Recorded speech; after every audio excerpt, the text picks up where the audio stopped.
Hello friends, કેમ છો? આઈ am sure તમે બધા જ શાનદાર, જબરજસ્ત, જિંદાબાદ હશો. ફ્રેન્ડ્સ, જો તમે પ્રથમ વખત અમારી ચેનલની મુલાકાત લઈ રહ્યા છો તો પ્લીઝ સબસ્ક્રાઇબ અવર ચેનલ. અને હા, વિડીયો જોયા બાદ જો આપને વિડીયો ગમે તો બધાને કહેજો, અને વિડીયો જોયા બાદ આપને કંઈક કચાશ જણાય તો કોમેન્ટ બોક્સમાં મને કહેજો. હું ચોક્કસ આપની વિનંતીને વાચા આપીશ. ફ્રેન્ડ્સ, આજના ટોપિકની ચર્ચા કર્યા બાદ જો આપના મનમાં કંઈ પણ પ્રશ્ન હોય, કંઈ પણ મૂંઝવણ હોય તો કોમેન્ટ બોક્સમાં મને જણાવજો. હું ચોક્કસ આપના પ્રશ્ન, આપની મૂંઝવણને દૂર કરવાનો પ્રયત્ન કરીશ. સો ફ્રેન્ડ્સ, ચાલો આજના ટોપિકની ચર્ચા શરૂ કરીએ.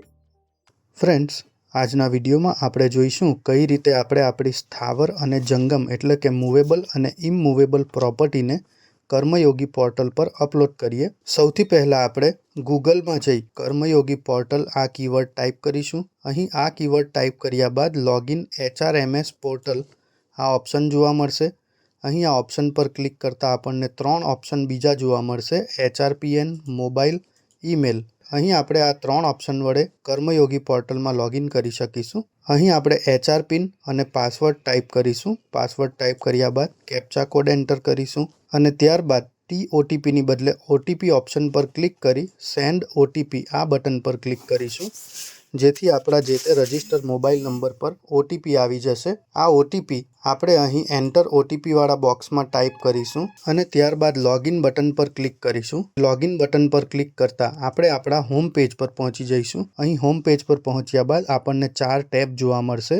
એક છે હોમ, બીજું છે એમ્પ્લોય મોડ્યુલ, ત્રીજું છે મેનેજર મોડ્યુલ, ત્યારબાદ ક્વિક લિંક્સ અને પેરોલ માસ્ટર્સ. અહીં આપણે એમ્પ્લોય મોડ્યુલ પર ક્લિક કરવાનું છે અને એમાં ક્લિક કર્યા બાદ લીવ ઇન્ફોર્મેશન અને એન્યુઅલ પ્રોપર્ટી રિટર્ન સબમિશન. અહીં આપણે એન્યુઅલ પ્રોપર્ટી રિટર્ન સબમિશન આ ઓપ્શન પર ક્લિક કરીશું. અહીં આપણને એક નવું પેજ જોવા મળશે, જેમાં જમણી બાજુ ખૂણામાં APR submission till 2020, add annual property return submission આ 2 ઓપ્શન જોવા મળશે, જેમાં આપણે add annual property return submission આ ઓપ્શન પર ક્લિક કરવાનું છે, જેથી એક નવું પેજ આપણી પાસે આવશે. અહીં આ પેજ પર આપણને new property acquisition, add existing property, intimated declaration અને પ્રોપર્ટી હિસ્ટ્રી આ 4 ઓપ્શન જોવા મળશે. જેમાં આપણી પાસે ઓલરેડી કોઈ પ્રોપર્ટી હોય તો તે અહીં આપણે એડ એક્ઝિસ્ટિંગ પ્રોપર્ટી આ ઓપ્શન પર ક્લિક કરવાનું છે.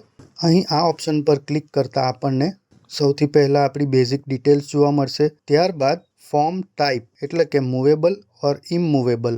જો આપણી પાસે કોઈક વ્હીકલની માહિતી એડ કરવી હોય તો તેના માટે આપણે મૂવેબલ ઓપ્શન પર ક્લિક કરીશું.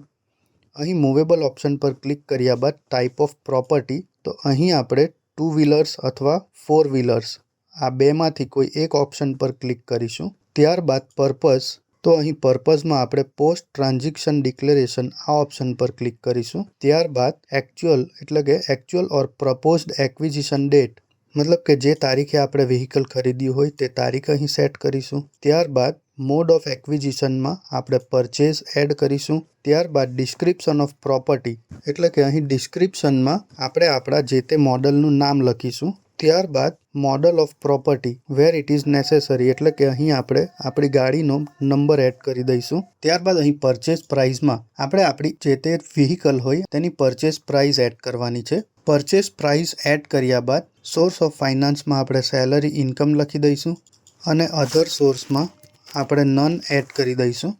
આટલી માહિતી એડ કર્યા બાદ person from whom property was acquired, તો અહીં આપણે જે તે શોરૂમનું નામ એડ કરી દઈશું. ત્યારબાદ ફૂલ એડ્રેસ એટલે કે જ્યાંથી આપણે વ્હીકલ લીધું હોય એનું એડ્રેસ એડ કરી દઈશું.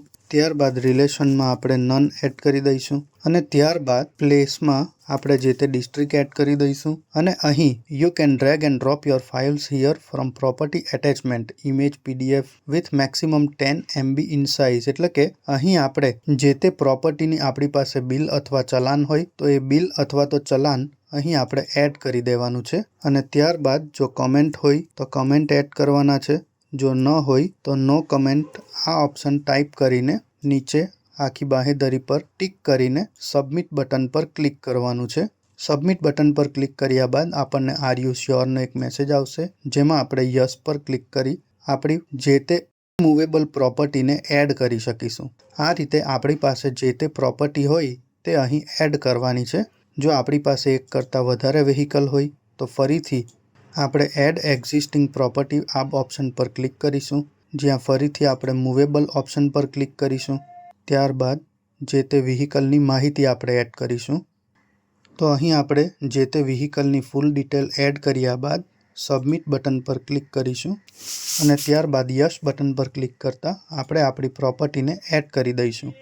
અહીં ફ્રેન્ડ્સ એક વસ્તુ ખાસ ધ્યાનમાં રાખવી કે જે પ્રોપર્ટી જે તે કર્મચારીના નામ પર હોય તેની જ માહિતી આપણે એડ કરવાની છે, તો આ વસ્તુ આપણે ખાસ ધ્યાનમાં રાખવું.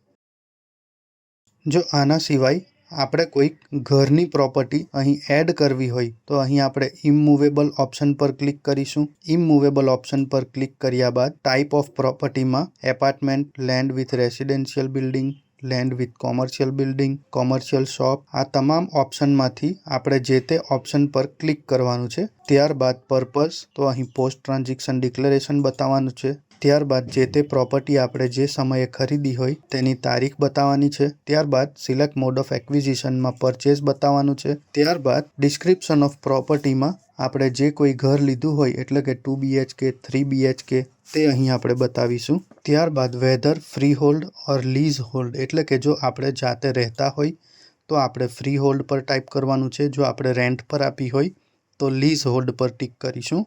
ત્યારબાદ ફૂલ નેમ ઓફ એક્વાયર, એટલે કે જેના નામ પર પ્રોપર્ટી હોય તેનું નામ આપણે એડ કરીશું. ત્યારબાદ જે વ્યક્તિના નામ પર ઘર હોય તેનું રિલેશન અહીં આપણે એસ્ટાબ્લિશ કરવાનો છે. જો વ્યક્તિએ પોતે ઘર લીધું હોય તો સેલ્ફ એડ કરીશું.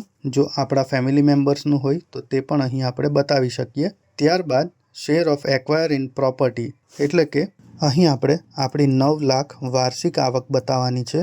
ત્યારબાદ 45 લાખમાંથી 9 લાખ બાદ કરતાં 36 લાખ બાકીની ઇન્કમ જે આપણે હોમ લોન સ્વરૂપે લઈએ છીએ તે બતાવીશું. ત્યારબાદ ફ્રેન્ડ્સ અહીં ફૂલ નેમ ઓફ પર્સન, મતલબ કે જેની પાસેથી પ્રોપર્ટી એક્વાયર કરી છે એટલે કે બિલ્ડરનું નામ અહીં આપણે એડ કરી શકીએ છીએ. ત્યારબાદ આપણે આપણા ઘરનું પૂરેપૂરું એડ્રેસ એડ કરવાનું છે. ત્યારબાદ બિલ્ડર સાથેનો રિલેશન જો હોય તો બતાવો અને ન હોય તો આપણે નન એડ કરીશું. ત્યારબાદ ફ્રેન્ડ્સ આપણે જે તે પ્લેસ એડ કરીશું અને અંતે you can drag and drop your files here for property attachment, એટલે કે અહીં આપણે આપણા ઘરના દસ્તાવેજ અથવા તો જે તે ચલાન અહીં આપણે એડ કરી શકીએ છીએ. અહીં આઈ બટન પર ક્લિક કરતાં તમે જોઈ શકો invoice of movable property purchase, cell lease did of land buildings, sell lease deed of scheme for buildings, payment receipt of transaction. તો આ તમામ ડોક્યુમેન્ટમાંથી કોઈ પણ ડોક્યુમેન્ટ અથવા તો બધા જ ડોક્યુમેન્ટ આપણે અહીં એડ કરી શકીએ છીએ. અને આટલી વસ્તુ એડ કર્યા બાદ જો આપણે અહીં કોઈ કમેન્ટ કરવી હોય તો તે, ન કરવી હોય તો અહીં નો કમેન્ટ આ કીવર્ડ ટાઈપ કરી નીચે આપણા નામની આગળ ટિક બોક્સ પર ટિક કરીશું અને અંતે સબમિટ બટન પર ક્લિક કરીશું. સબમિટ બટન પર ક્લિક કરતાં આપણી જે તે ઇમૂવેબલ પ્રોપર્ટી આપણા કર્મયોગી પોર્ટલ પર અપલોડ થઈ જશે. So friends, thank you very much. So friends, હું આશા રાખું છું કે આજે જે માહિતી મેં આપને આપી તે આપને ગમી હશે. જો આપ ઈચ્છો છો કે હું બીજા પણ આવા ટોપિક પર વિડીયો બનાવતો રહું તો પ્લીઝ કમેન્ટ બોક્સમાં એ ટોપિકના ટાઇટલ મને જણાવજો. હું ચોક્કસ એ ટોપિક પર આપની સાથે ચર્ચા કરીશ. Thank you very much and best luck for your exams.